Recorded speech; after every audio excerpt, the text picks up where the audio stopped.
ба гуфтаи Завқи Завқизода, вазири рушди иқтисод ва тиҷорати Тоҷикистон, аллакай 70% ширкатҳои маҳаллӣ қарордодҳояшонро бо Русия барои воридоти маҳсулот бо рубли русӣ имзо карданд. аз рӯи маълумоте ки ҳамон намояндагони бахши хусусӣ ба мо доданд, ҳоло зиёда аз 70% ҳамон қарордодошон аллакай бо рубли русӣ баста шудааст.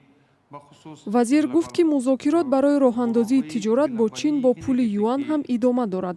дар оянда кишварҳои узви созмони ҳамкориҳои шонҳой воҳиди ягонаи арзи худро таъсис медиҳанд ва Русияву Чин машғули паҳн кардани он мешаванд. аз нуқтаи назари импорт бошад, агар воридот фоидаовар аст, ниҳоят фоидаи зиёд дорад.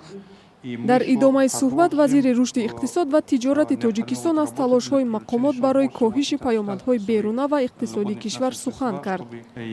Завқи Завқизода гуфт, бо шарикони рушд барои ҷалби $500 миллион амрикоӣ ба иқтисоди Тоҷикистон идома дорад ва дар мавриди $340 миллион аллакай созишнома имзо шудааст.